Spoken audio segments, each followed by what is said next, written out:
안녕하세요, 여러분. 반갑습니다. 모두들 한 주간 평안하셨습니까? 자, 오늘은 여러분들과 함께 삶을 변화시키는 성경 연구 39과에서 41과 적용에 대해서 함께 공부하도록 하겠습니다. 우리가 지난 시간까지는요, 우리가 해석에 대해서 배웠죠. 자, 오늘은 우리가 기납법적 성경 연구 3단계 중에서 마지막 단계인 적용을 함께 한번 공부하도록 하겠습니다. 먼저 오늘은요, 적용의 중요성에 대해서 좀 말씀을 나누도록 하겠습니다. 왜냐하면 우리가 방법도 중요하지만 정말 더 중요한 건 동기부여인 것 같아요. 근데 우리가 적용이 정말 중요하거든요. 근데 여기 적용의 중요성을 잘 모르는 것 같습니다. 그래서 오늘은 먼저 적용의 중요성부터 함께 좀 말씀을 나누도록 하겠습니다. 먼저 우리가 생각해야 되거든요. 영적 성숙과 변화를 위한 하나님의 부심입니다. 레위기 11장 45절을 읽으면 이렇게 말씀이 나와 있습니다. 나는 너희 하나님이 되려고 너희를 이집트 땅에서 데리고 나온 주다. 내가 거룩하니 너희도 거룩하게 되어야 한다. 하나님께서 이스라엘 백성들을 출애굽시키신 목적이 나오는데 그것은 단순히 그들이 고통 가운데 억압받고 있으니까 하나님께서 불쌍해서 구원하신 것이 아니란 것입니다. 하나님은 너희의 하나님, 이스라엘의 하나님이 되고 싶고 이스라엘은 하나님의 백성이 되기를 원하셨습니다. 다시 말하면 하나님과 이스라엘이 특별한 관계를 맺는 것이죠. 그런데 그렇게 관계를 맺으려면요, 어떻게 되느냐? 먼저는 너희가 이집트에서 출애굽해야 된다. 왜냐하면 이집트에 노예로 있는 상태로서는 정말 하나님을 제대로 섬길 수가 없기 때문에. 그렇지만 그것이 다가 아니라는 것입니다. 내가 거룩하니 너희도 거룩하게 되어야 된다. 이제 출애굽하고 난 다음에 이들에게 주어진 것은 뭐냐면 바로 거룩함입니다. 하나님께서 거룩한 것처럼 너희도 거룩해져야 된다. 너희가 거룩해져야 너희가 나와 관계를 맺을 수 있어. 그래서 적용은 바로 이 거룩함을 위해서 반드시 있어야 될 단계입니다. 근데 이 거룩함은요, 세 가지의 단계가 있습니다. 먼저는 우리가 개인의 영적 성숙이에요. 로마서 8장 29절 읽으면 하나님께서 우리를 구원하신 목적이 자기의 아들의 형상과 같은 모습이 되도록 하나님께서 구원을 하셨다고 말씀하셨습니다. 우리가 단순히 천국에 가기 위해서 구원하신 것이 아니라 하나님은 우리가 예수님의 형상, 예수님의 모습, 예수님의 속성 모든 면에서 예수님의 닮기를 원하셨다는 것이죠. 이것이 바로 첫 번째 우리가 거룩입니다. 두 번째 거룩은요, 공동체 영적 성숙이에요. 에베소서 4장 15절 16절 읽으면 바울이 에베소 교회에게 이렇게 말하고 있죠. 우리는 사랑으로 진리를 말하고 살면서 모든 면에서 자라나서 머리가 되시는 그리스도에게까지 다다릅니다. 보통 사람들은 이 구절을 개인적인 어떤 이제 성숙으로 이해하지만 실제 이 본문은요, 우리는 얘기하면서 공동체를 이야기하고 있습니다. 바울이 에베소 공동체에 이 편지를 썼죠. 다시 말하면 우리 에베소 교회는 모든 면에서 자라나서 예수를 닮아야 된다. 왜냐하면 예수님은 각 몸에 있는 지체들도 중요시기죠. 지체는 우리 자신들입니다. 그러나 이 지체들이 모여있는 이 몸 전체도 너무나 중요합니다. 우리는 공동체에서 예수를 만나고 예수를 섬기고 교제 맺고 성장이 됩니다. 그래서 이 거룩함은요, 바로 공동체 영적 성숙과도 관련이 있습니다. 세 번째는요, 사회의 변화예요. 사도행전 2장 45에서 47절 읽으면 초기 교회 모습이 나오는데 초기 교회가 서로 자기 재산을 팔고 사람들 섬겼습니다. 단순히 예배만 드리고 기도하고 교제 나누는 것이 아니라 자기 것을 가지고 다른 어려운 사람들을 도왔다는 것이죠. 그렇게 도와주게 될 때 그 사람들은 그들을 통해서 도움을 받고 그들이 삶의 어려움들을 해결하게 되어졌습니다. 경제적으로 너무 부유한 사람도 없게 되고 너무 어려운 사람도 없게 되는 그런 이제 평등한 사회가 주어지게 되어진 것이죠. 그러면서 사람들이 이런 모습들이 주변 사람들에게 영향력이 지착했습니다. 교회가 가니까 너무 이상하다. 그런 사람들은 정말 처음 봐. 서로 사랑하고 서로 섬기고 서로 도와주고 아껴주고 용서해주고 이해해주고 격려해주고 그리고 서로 필요를 채워줌으로 말미암아 모두가 다 윤택한 삶을 사는 새로운 사회가 시작된 것이죠. 이것이 바로 사회적 변화입니다. 왜냐하면 이 사회적 거룩함도 중요한데 우리는 개인적으로도 하나님과 관계를 맺지만은 공동체적으로도 하나님과 관계를 맺고 사회적으로도 하나님과 관계를 맺기 때문입니다. 하나님은 이것을 위해서 우리를 구원하셨어요. 그리고 이것을 위해서 우리는 적용이 필요하다는 것입니다. 우리의 적용의 중요성을 한번 보도록 하겠습니다. 먼저 관찰과 해석과 적용의 관계를 보도록 할 텐데요. 관찰은요, 성경 본문에 어떤 내용이 있는가를 살피는 것이라면 해석은 성경의 본문이 의미하는 것은 무엇인가를 살피는 것입니다. 그리고 적용은요, 이 성경이 나에게 무엇을 말씀하는가. 다시 말하면 관찰은 이 성경 안에 어떤 내용이 있는지, 이 내용이 무슨 내용이지 하는 것은 이제 이미 해석이고요. 관찰은 어떤 내용이 있는가를 살피는 것입니다. 그리고 해석은 이 내용이 과연 어떤 의미인가를 살피는 것이라면, 적용은 이렇게 되어주는 말씀이 나와는 무슨 관련이 있는가. 여러분, 아무리 좋은 떡이라도 우리에게 직접 먹지 않으면 나는 아무 소용이 없습니다. 그렇죠? 이 적용은 뭐냐면 이 나와 무슨 관련이 있는가를 생각하는 것입니다.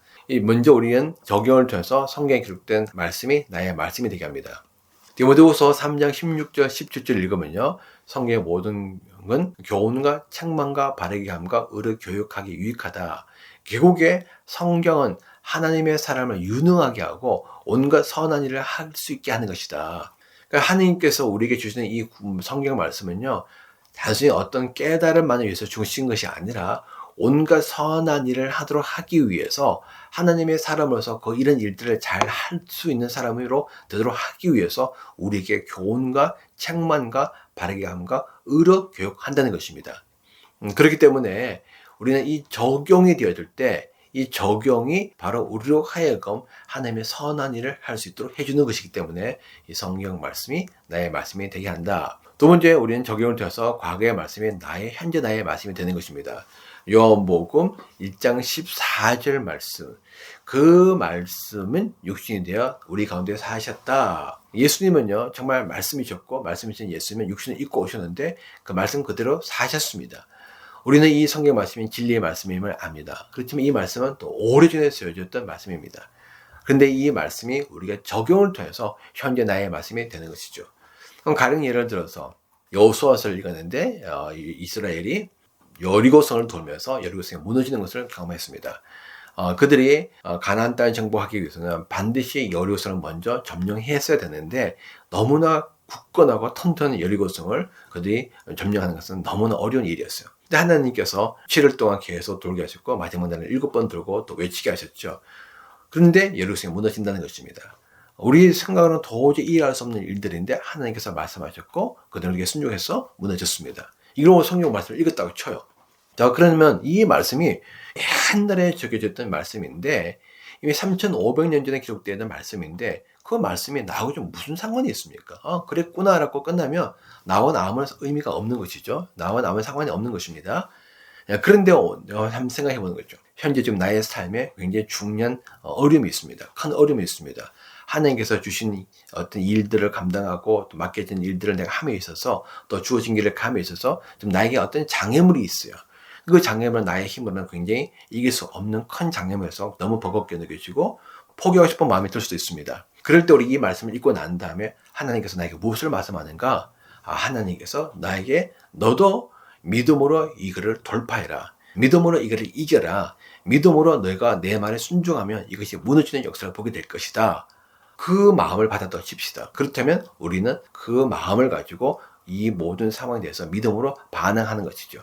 우리 어떤 이성이나 우리의 능력으로 해결하려고 하는 것이 아니라 하나님의 능력으로 이런 일들이 해결되기를 우리가 소망하면서 하나님께서 나에게 주시는 그 말씀에 한번 내 몸을 맡겨서 도전해보는 겁니다. 그것이 바로 적용이죠. 그렇게 적용이 되어졌을 때 과거의 말씀이 3,500년 전 여리고성이 무너졌던 그 말씀이 현재 나의 삶에 적용이 실제가 될 수 있는 것입니다. 그렇죠? 자, 그렇게 되면 어떻게 되느냐? 지적인 깨달음만이 아니라 삶의 변화가 가져오게 됩니다. 자, 마태복음 28장 19절 20절 말씀에 내가 너에게 명령한 모든 것을 가르쳐 지키게 하라. 예수님께서 우리에게 말씀하신 것도요, 가르치는 것이 중요한 것이 아니라 지키게 하기 위해서, 실제 우리 삶에 적용이 되게 하기 위해서 가르쳐야 된다. 왜? 그렇게 되어져야 말씀이 실제가 되거든요. 그럴 때 우리는 삶의 변화가 오게 됩니다. 아까 좀 이따 말씀을 우리가 나눴던 것처럼 그 여리고성이 무너지는 것 같은 그런 상황이 나에게 주어져 있는데 나도 성령의 음성을 듣고 믿음으로 내가 그렇게 반응했을 때 나의 능력과 이성과 경험을 초월하는 어떤 기적적인 일들이 일어나서 그때 무너지는 것을 경험했다고 합시다. 그렇다면 우리는 어떻게 되죠? 정말 하나님께서 살아 역사하시는구나. 하나님이 3,500년 전에 이스라엘에게만 함께 하신 것이 아니라 지금 나와도 함께 하시는구나. 그 여리고성을 무너뜨리시는 하나님의 능력이 나에게 나타났구나. 하나님의 변함이 없는 분이구나.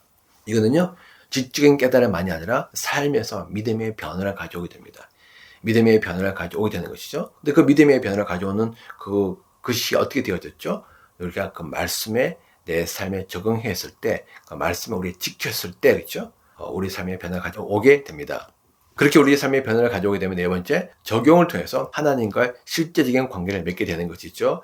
히브리서 4장 2절 말씀에 그들이나 우리나 기쁜 소식을 들은 것은 마찬가지이지만 그런데 들은 그 말씀이 그들에게 아무런 유익이 되지 못했다. 왜? 그것을 믿음으로 받아들이지 못했기 때문에 아무리 좋은 말씀이 있어도 우리가 그 말씀을 우리가 믿음으로 받아들이고 믿음을 순종하지 않는다면 우리 삶에 적용하지 않는다면 우리는 하나님과 관계를 맺을 수 없습니다. 다시 말하면 적용을 통해서 우리는 하나님과 실제적인 어떤 머릿속에 지식적인 관념적인 하나님이 아니라 내 삶에 경험되어지는 하나님으로 우리가 만날 수 있게 된다는 것이죠. 그래서 우리는 적용을 통해서 하나님의 복을 누리게 됩니다. 신명기 10장 12에서 13절 말씀 읽으면요. 이스라엘 자손 여러분, 지금 주 당신들의 하나님이 당신들에게 원하시는 것이 무엇인지 아십니까? 당신들이 행복하게 살도록 내가 오늘 당신들에게 명하는 주 당신들의 하나님의 명령과 규례를 지키는 일이 아니겠습니까? 하나님께서 우리에게 원하시는 것은 다른 것이 아닙니다. 하나님은 우리가 행복하게 살도록 하나님의 말씀을 지키기를 원하신다는 것이죠. 왜? 모든 복의 근원 하나님이시기 때문에 하나님만이 우리에게 참된 복을 줄 수 있고 그 복은 하나님과 친밀한 사귐을 갖는 삶이 누리게 됩니다. 근데 그 사귐은요, 단순히 지적인 거로 아는 것이 아니에요. 삶으로 살아가는 것입니다. 삶으로 순종하면서 그 말씀을 따라 살아가게 될 때 하나님을 경험하게 되는 것이고 그 경험하는 삶이 누리게 되는 복입니다. 그러므로 정말 우리가 하나님의 복을 누리기를 원한다면 우리가 적용을 통해서 하나님의 말씀을 내 삶에 우리가 실제되게 해야 한다는 것이죠. 그런데 우리가는요, 적용을 대신하려고 하는 5가지 위험이 있습니다. 먼저 해석으로 적용을 대신하려고 한다. 이런 사람들은요, 신앙을 깨달음이나 이론이나 지식동으로 생각하고 말씀에 순종하지 않는 사람들입니다. 아까도 말씀을 드렸듯이 이런 사람들은 삶에서 하나님을 실제로 경험하지 못하게 되기 때문에 하나님이 머리에만 남게 됩니다. 우리의 몸으로는 전혀 실제되지 못한 하나님이죠. 주로 지적인 신앙을 추구하는 사람들, 공부하는 사람들, 안타깝지만 학자들이나 지식을 추구하는 사람들 중에서 이런 경향이 나타날 수가 있습니다. 그리고 지적인 만족감으로 끝나버리고 지적인 교만함에 빠지게 되죠. 같은 대표적인 사람들이 바로 바리새인이었습니다. 두 번째는요, 거칠의 순종으로 삶의 참된 변화를 대신하려고 한다. 자, 이런 사람들은 자신이 순종과 행동의 기준이 되어서 자신의 원하는 것만 행동하려고 하는 것이죠. 다시 말하면 말씀을 읽었는데 부담스러운 것들은 거부하고 외면하고 쉬운 것만 행동하려 합니다. 그래서 이런 사람들은 적당주의죠. 적당주의. 적당히 해서 자기의 마음에 불편함은 조금 가리고 쉬운 것만 하면서 내가 이만하면 됐다라고 스스로 생각하는 것입니다. 이런 사람들은요, 하나님의 왕이 아니라 여전히 자기가 왕이 된 사람들이에요. 말로는 예수님이 나의 왕이라고 하지만은 실제 삶에서는 예수님이 나의 삶으로 다스리는 것을 부담스러워합니다. 그래서 계속해서 내가 왕이 된 삶을 살려고 하는 것이죠. 이런 사람들의 특징은 무엇이냐? 마음에서부터 변화가 아닌 보이는 외적인 행동에 집중할 가능성이 높습니다. 왜냐 그러면 마음의 변화는 어려워요. 보이지도 않고 머물러야 되고 생각해야 되고 기다려야 되고 인내해야 되고 그리고 나의 답답함을 견디면서 하나님의 은혜를 구해야 되거든요. 행동의 변화가 쉽지는 않지만 그러나 마음의 변화는 훨씬 더 쉽습니다. 눈에 바로 보이고 또 우리가 즉각적인 반응을 할 수 있기 때문에 그래서 그런 것들에 추종하게 되지만 결국에 행동이라는 것은 마음에서부터 나타나는 것들이기 때문에 마음이 변화되지 않고서는 사실은 진정한 행동의 변화는 안 일어나게 되는 것이죠. 세 번째는 자기 합리화를 통해서 회개를 대신하려 한다. 진정한 회개는요, 과거의 잘못에서 떠나서 하나님께 돌아가는 것입니다. 그런데 이런 사람들은요, 하나님께 돌아가지 않는 것이죠. 계속 그 현재의 모습에 남겨져 있습니다. 그러면서 남아있는 자기를 여러 가지 이유와 구실을 내세워서 자기를 합리화하는 것입니다. 정말 하나님께 돌아가기 위해서는 하나님의 말씀을 따라서 살아야 되는데 말씀을 따라 살지 않는 자기를 합리화하는 거죠. 그래서 변명과 구실을 내세우는 것입니다. 왜 이렇게 하느냐? 양심의 가책과 마음의 불편함을 없애기 위해서 항상 변명을 일관하는 것이죠. 이 변명함을 통해서 나는 하고 싶은데 어쩔 수 없이 이렇게 했다. 이것을 자기 기만이라고 하거든요. 자기 기만은 뭐냐? 자기가 자기 자신을 스스로 속이는 것입니다. 근데 그 속일 때 무엇이 옳고 무엇이 거린지를 알고 있음에도 불구하고 그 양심의 소리를 거부하고 자기의 두려움을 따라서 욕망을 따라서 자기가 자기 자신을 합리화하는 것입니다. 그렇게 함으로 말미암아 마음의 양심의 가책을 달래서 마음의 평안을 누리려고 하는 것이죠. 이런 사람들은 하나님을 깊이 아는 것이 마음에 항상 불편함을 줍니다. 왜? 깊이 들어가면 깊이 들어서 하나님께서 뭔가 내가 원하지 않은 것을 시킨다고 생각하기 때문에 그렇다면 내가 그 순종해야 되고 순종은 부담스럽잖아요. 그러니까 순종하지 않기 위해서 하나님을 적당히 믿는 겁니다. 하나님의 말씀을 안 듣고 안 들리는 범위 내에서 적당히 마음이 편한 정도, 부담스럽지 않은 정도로 신앙생활을 하게 되는 것이죠. 네 번째, 감정적인 경험으로 의지적인 결단을 하려고 한다. 감각적인 신앙을 추구하고 감정을 은혜로 착각하는 것입니다. 이런 사람들은 감각적인 변화나 느낌에 만족하고 말씀에 순종하지 않습니다. 예를 들어서 우리가 뭐 집회하는데 찬양 드리는데 눈물이 막 흘러서 은혜 받았어. 뭐 말씀 듣는데 말씀이 뜨끔뜨끔해. 은혜 받았어. 아니면 기도할 때 어떤 느낌을 좀 받았어. 몸이 이상해졌어. 내가 은혜 받았어. 그런 은혜를, 어떤 감각적인 은혜를 추구하고 그것으로 만족한다는 것이죠. 그런 사람들 찬양이나 기도나 성령의 은사 뭐 이런 것들, 설교 말씀 듣는 것도 좋아해요. 네. 그렇지만 깊이 있게 자기가 스스로 말씀을 연구하고 자기가 스스로 말씀 앞에 머물고 이 말씀을 생각하면서 말씀에 내 삶을 내어드려서 순종하려고 하는 것들이나 매일매일 주어지는 경건의 훈련, 가볍게 여기는 경영들이 많습니다. 결국 이런 사람들은 감정은 중요하지만 행동으로 옮겨지지 않는 감정은 의미가 없다는 사실을 모르고 있는 사람들이죠. 다섯 번째로 진리에 대해서 말하는 것을 근본적인 변화로 대신하려고 한다. 이런 사람들은 주로 아는 것이 많은 사람들입니다. 그래서 아는 것을 말하고요. 또 가르치기는 잘해요. 말은 잘합니다. 그런데 실제 자기가 자기 자신의 삶에서 아무런 행함이 없는 거죠. 바리새인도 그랬거든요. 예수님께서 너도 하지 않는 것을 남들에게 가르치고 있다. 잘한다. 자기는 전혀 하지 않고 있는데 전하는 것입니다. 자기는 믿지 않고 있는데 마치 믿는 것처럼 이야기하는 것이죠. 왜 그렇게 하느냐? 말하는 그 순간에 느끼는 우월감과 교만함이 있거든요.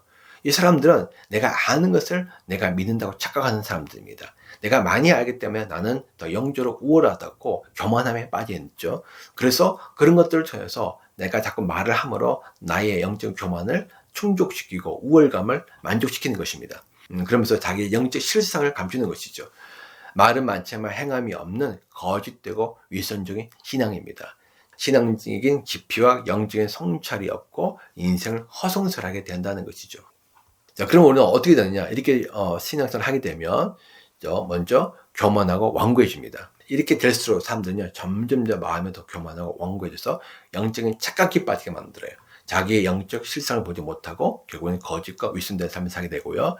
영적 실상을 보지 못하기 때문에 오히려 자기의 부족함을 보지 못하고 남들의 부족함을 보면서 계속 판단, 비판합니다. 왜냐하면 자기는 알고 있기 때문에 산다고 믿고 있거든요. 그런데 남들은 그렇게 살지 못한 모습들이 보이는 거죠. 그래서 계속 판단, 비판, 정지하게 됩니다. 결국 이런 사람들은 성령의 열매를 맺지 못하게 됩니다. 성령이 주는 겸손과 온유와 자비와 친절과 양선 이런 것들은 열매를 맺을 수 없게 되죠. 그럼 성령의 열매를 맺지 못하면 그게 남는 건 우리 육신적인 정력과 이 타락한 마음에서 벗어나지 못하게 되는 겁니다. 결국에는 성령에 순종하지 못하게 되면서 성령과 동행하지 못하게 되고, 성령과 동행하지 못한다 말은 자기가 원하는 삶을 살아간다는 거예요. 자기가 주인이 되는 삶을 산다는 것입니다.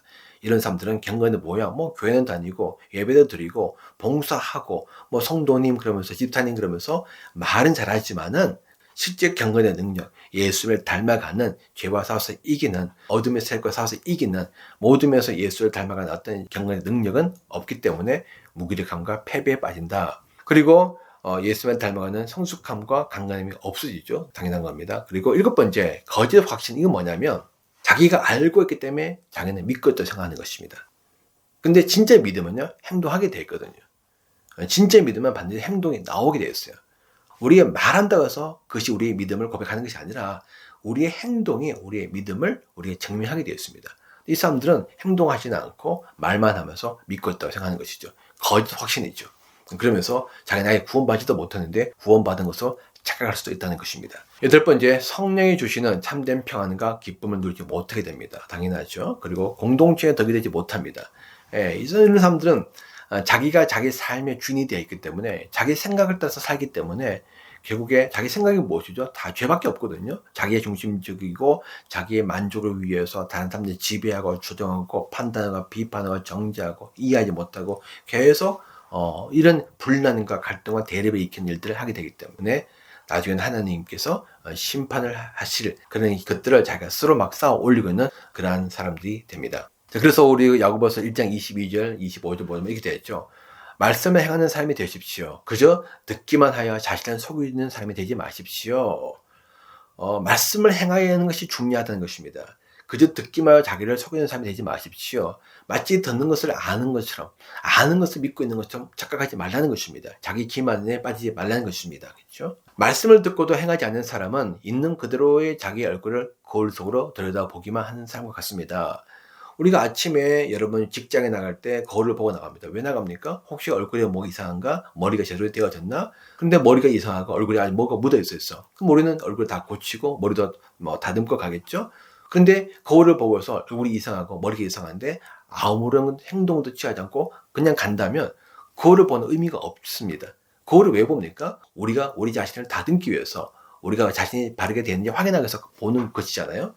말씀을 듣는 것도 마찬가지거든요. 말씀을 듣는 것은 우리가 예수님처럼 살기 위해서 우리가 말씀을 듣는 것인데, 말씀을 듣고 예수님 그렇게 살았구나 그러면서 끝나버린다면 나는 예수님을 닮아갈 수가 없는 것이죠. 그렇다면 그거는 뭐죠? 자기 자신을 속이는 것이 된다는 것입니다. 이런 사람들은 하나님께서 원하신 삶을 살 수가 없게 되는 것이죠. 정말 우리가 그 말씀에 순종하고 말씀을 따라가게 될 때, 그 말씀을 적용하게 될 때 우리가 하나님의 주신 영적 복을 누리게 된다. 그래서 야고보서 2장 20절 26절 말씀에 이렇게 나와 있습니다. 어리석은 사람들이여, 그대는 행함이 없는 믿음은 쓸모가 없다는 것을 알고 있습니까? 영혼이 없는 몸이 죽은 것과 같이 행함이 없는 믿음은 죽은 것입니다. 진짜 우리가 믿는다면 사실 우리는 그 믿음 따라서 살게 되어 있습니다. 정말 우리가 예수님이 나의 구원자라면 정말 예수님의 구원자 영접하게 되겠죠. 정말 예수님이 나의 왕이라고 믿는다면 우리는 예수님의 말씀을 따라 살게 될 것입니다. 정말 예수의 말씀이 복된 말씀을 우리 믿는다면 우리는 다 복받기 원하잖아요. 우리가 예수 믿는 것도 결국은 복을 받기 위해서 우리가 예수 믿는 것인데, 복을 싫어하는 사람은 없습니다. 단지 우리는 예수의 말씀이 진짜 복이라고 안 믿고 있다는 것이죠. 정말 예수의 말씀이 복이라고 믿는다면 우리는 그 복된 말씀을 따라 살 것입니다. 다시 말하면 진짜 믿음은요, 행함으로 나타난다는 것이죠.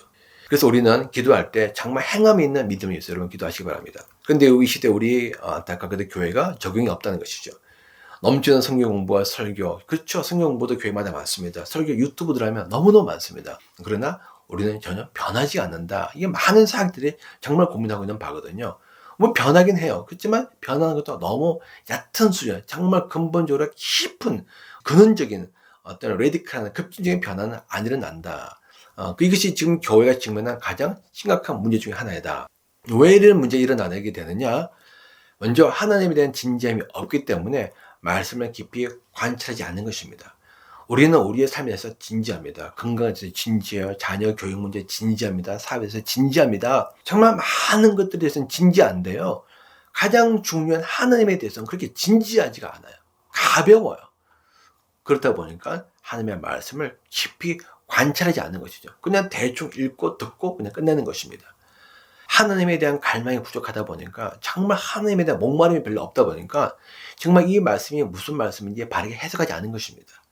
바르게 해석하지 않고 그냥 적당히 이해하고 적당히 듣고 적당히 알고 가는 것이죠. 여기 하나님에 대한 경험이 없기 때문에 말씀을 삶에 적용하지 않습니다. 하나님을 두려워하지 않고 하나님이 얼마나 중요한지, 얼마나 위대한 분인지 우리가 모르기 때문에 말씀을 삶에 적용하지 않고 그냥 우리가 또 적당히 살아가게 된다는 것이죠. 그래서 우리는 적용이 없는 교회 생활을 하게 됩니다. 결국 우리는 그리스도인이라고 말은 하지만 실상은 하나님과 전혀 상관없는 삶을 살게 되는 것입니다. 세상은 교회와 성도를 통해서 하늘을 보고자 하는데 우리는 보여줄 수 없으니까 세상은 우리를 통해서 하늘을 볼 수 없게 됩니다. 요한복음 13장 25절 말씀에 너희가 서로 사랑하면 모든 사람이 그것으로서 너희가 내 제자인 줄 알게 되리라. 왜 이 시대에 우리 성도들이 이 시대에 예수님 보여주지 못하는가? 왜 세상에 우리를 통해서 예수님 보여주지 못하는가? 여러분 아까 초대교회에서 사도행전 2장을 보게 되면 성도들이 서로 모여서 모인 그 공동체가 서로 사랑하게 될 때, 그렇죠? 사랑의 사귐을 가지게 될 때, 자기의 삶을 서로 위해서 헌신하고 내어줄 때 그걸 통해서 사람들이 도전받게 되거든요.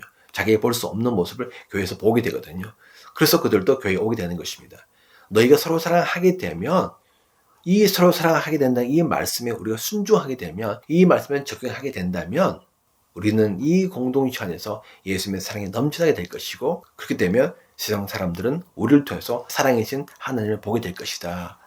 너희가 서로 사랑하면, 이건 아주 간단한 문장입니다. 그렇죠? 너희가 서로 사랑하면 세 단어로 연결되어 있는 이 짧은 문장이 우리에게 실제가 되느냐?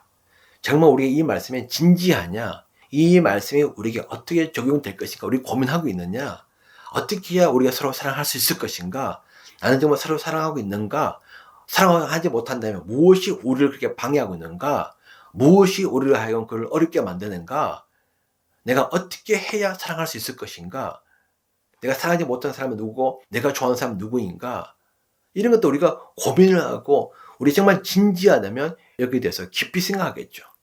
근데 우리가 서로 사랑하면 이거를 끝나버린다는 거야. 사랑하면 그래 사랑하면 하고 그래서 우리가 나가면 이것은 우리에게 아무런 의미가 없다는 것입니다. 결국에 사랑이 우리에게 실제되지 못하고 우리 공동체에 사랑이 없기 때문에 사람들은 우리를 통해서 하늘을 보지 못하게 되는 것이죠. 그런데 문제는 우리 사역자들과 성도들이 이것의 심각성을 못 느끼겠다. 저는 그렇게 생각을 합니다. 이론적이고 지식적이고 관념적이고 형식적이며 습관적이고 제도적인 교회가 되고 말았다. 이론적으로는요, 신학이 너무너무 발달되어 있죠. 좋은 책도 무지 막 쏟아지고 있습니다. 지식도 너무나 많습니다. 이렇게 성경 공부 많이 한 적이 어디 있었습니까? 좋은 책이 많은 적도 없었죠. 그러나 우리는 여전히 관념적, 머리로 알고 있습니다. 형식적으로, 눈에 보이는 것들로, 습관적으로, 그냥 예전에 했기 때문에, 그 제도적으로, 성령을 따라가는 것이 아니라 어떤 조직과 시스템을 따라가는 기독교가 되고 말았다. 결국에는 교만하고 위선적이고 거짓되고 탐욕스러운 기독교. 이것이 지금 세상 사람들이 교회를 향해서 하고 있는 이야기입니다. 물론 세상은 교회를 이해하지 못합니다. 그리고 기본적으로 세상은 하나님이 싫어하기 때문에 교회에 대해서 비판적일 수밖에 없어요. 그럼에도 불구하고 지금 교회가 받고 있는 많은 세상의 비판은요, 우리가 스스로 만들어낸 것입니다. 교만하고 위선적이고 거짓되고 탐욕스럽게 살았기 때문에 그들에게 비판하고 있죠. 그래서 우리는 여기에 대해서 사실은 할 말이 없습니다. 우리가 해야 될 것은 회개하고 돌이키고 돌아서는 것밖에 없어요. 그래서 교회가 세상의 집단과 전혀 다를 바가 없는 상태로 결각이 되어졌다. 자, 그럼 우리는 어떻게 해야 하느냐? 나와 공동체. 자, 먼저 나를 위한 적용. 여러분들이 말씀을 읽을 때 이 말씀을 통해서 이 말씀이 나와 무슨 상관이 있는가? 여러분 아까 너희가 서로 사랑하면 그 짧은 문장, 와차의 문장이 완성되지도 않았죠. 그렇지만 그 안에 많은 의미가 있는데 여러분 그거에 대해서 진지하게 생각해 보시고 그리고 이것이 나에게 어떤 의미가 있는지, 나와 무슨 관련이 있는지, 내 삶에 어떻게 실제가 되어줘야 될지, 내가 어떻게 이것을 적용해야 될지 여러분 생각해 보시기 바랍니다. 나에게 적용이 반드시 되어져야만 한다는 것이죠.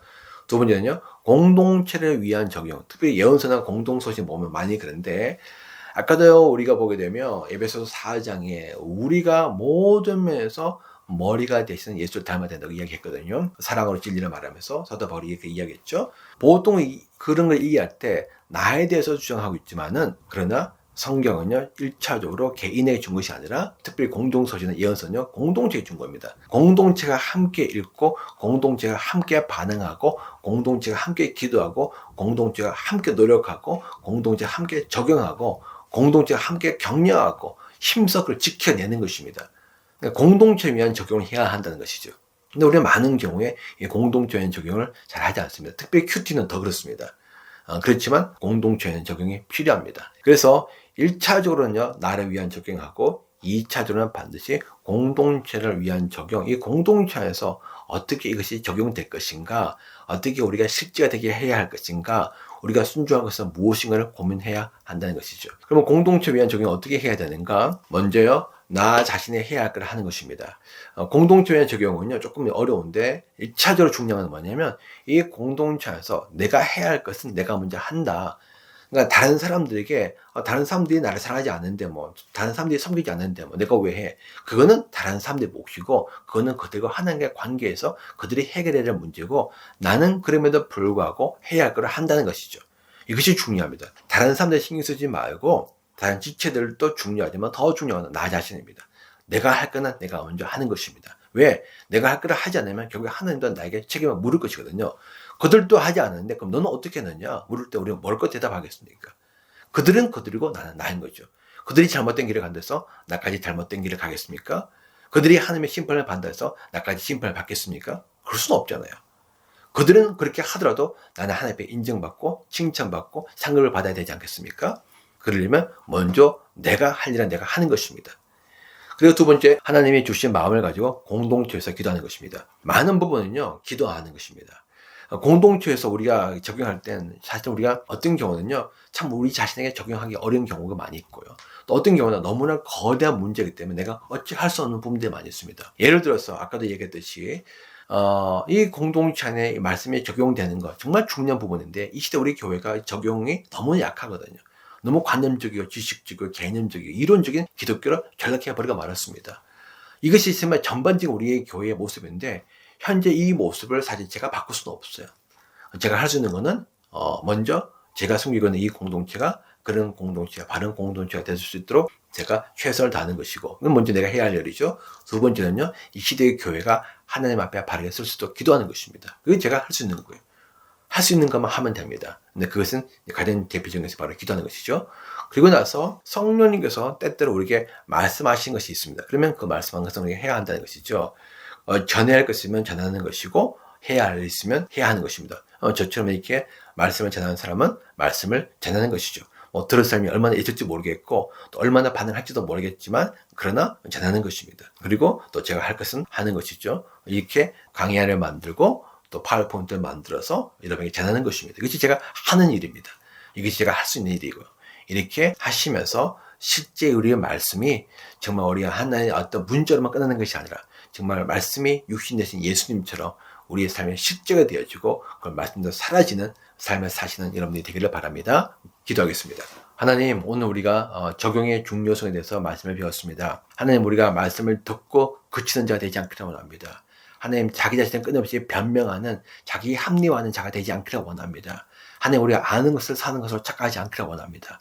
정말 말씀이 육신 되신 예수님처럼 이 말씀을 따라 살기를 원합니다. 그래서 우리가 말씀에 더 진지해지고 말씀을 앞에 더 깊이 머물면서 이것이 나와 무슨 관련이 있는지 생각하기를 원합니다. 하나님, 우리가 이 말씀에 적용할 수 있도록 우리가 힘을 내고 용기를 내기를 원합니다. 성령님, 우리에게 은혜를 주십시오. 힘을 주십시오.